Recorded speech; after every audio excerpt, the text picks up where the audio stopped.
Bismillah. Les yeux remplis de larmes, pardon, Christie adressa un dernier adieu à Faucon, puis s'écarta du cercueil. Son père et sa mère se recueillirent un instant, puis la rejoignirent.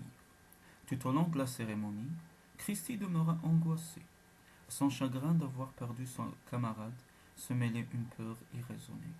Corps Moncrieff avait-il ressurgi du passé?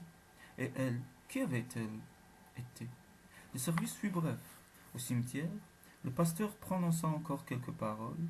Soudain, Christie aperçut Sue Ellen qui la regardait fixement. De l'autre côté de la tombe, son regard étincelait de haine. Christie se demanda s'il pouvait y avoir une relation entre Sue Ellen et l'histoire du chasseur du clan Lindsay. Elle secoua la tête. Cela n'avait pas de sens. Le pasteur avait terminé son service et il s'éloigna de la tombe. J'aimerais parler à Mary avant qu'on ne parte, dit Christie à ses parents. Très bien, ma chérie, approuva sa mère. Nous t'attendrons dans la voiture. Prends ton temps, ajouta son père. Christie s'approchait du groupe de personnes qui présentaient leurs condoléances à Sloan, et parmi lesquelles se trouvait Mary. Bonjour, Mary. Bonjour. Elle eut un faible sourire, mais bientôt ses yeux se remplirent de larmes. Christie tendit la main et lui toucha le bras en signe de sympathie. Tu as un sacré culot, Christie Moncrieff. Les gens qui entouraient les Sloan se retournèrent vivement surpris. Christie allait protester, mais Sue Ellen ne lui en donna pas le temps. Tu te jettes au cou de Faucon et maintenant tu viens cajoler Mary. Si tu l'avais laissé tranquille, Faucon serait toujours vivant. Et les mots frappèrent Christie comme une volée de coups. Torturée de culpabilité à l'idée qu'elle ait pu avoir une responsabilité involontaire dans la mort de Faucon, l'accusation était insupportable. Elle ouvrit la bouche, mais aucun son n'en sortit. Sue Ellen, disait-elle, vrai, avait-elle, par quelque obscure intuition, deviné l'horrible vérité? Qu'est-ce que tu avais besoin de venir à Bethel? Siffla rageusement Sue Ellen en avançant vers elle, d'un air si menaçant que Christie recula. Ça suffit, Sue Ellen, cria soudain Mary. Christie n'est pas responsable de la mort de Faucon. Le visage de Mary était rouge de colère. Scott vint se placer à côté de Christie. Sue Ellen, tu ferais bien de réfléchir à ce que tu dis et devant qui tu le dis, gronda-t-il, en lui rappelant d'un regard la présence de Sloan.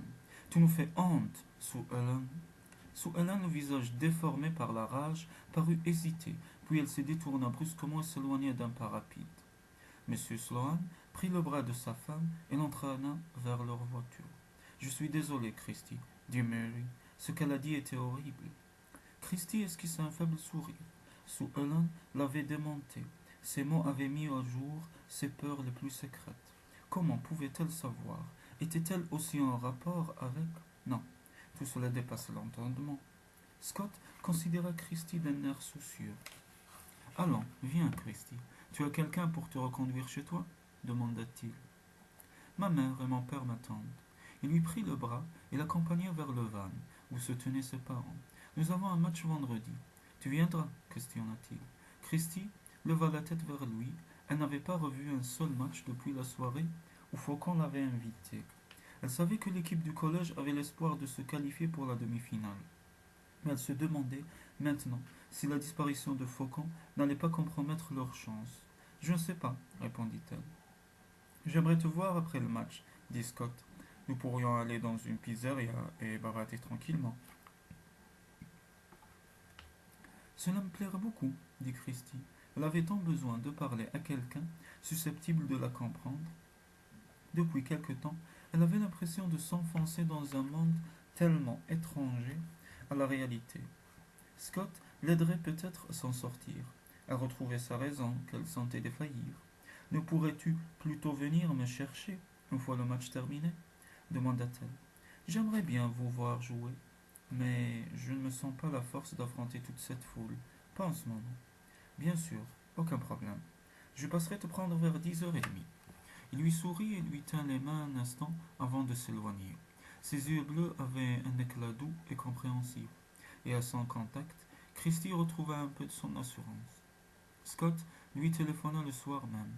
Ils eurent une agréable et apaisante conversation. La pièce, les coutumes que Christie avait conçues, l'équipe de football et ses chances de participer à la finale. Quand ils raccrochèrent, Christie se sentit moins anxieuse.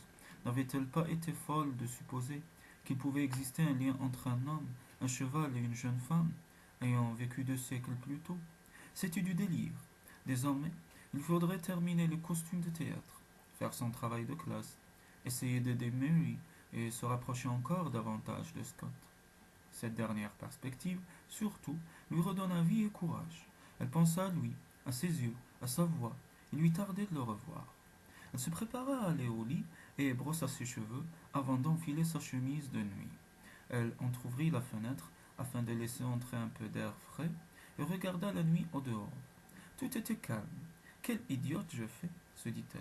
Pourquoi dois-je toujours me laisser emporter par mon imagination? Cela ne ressemble pas à une mancrief. Christie se mit au lit, éteignit la lumière et remonta les couvertures sous son menton, espérant rêver de Scott. Hélas, son sommeil fut de nouveau troublé et agité.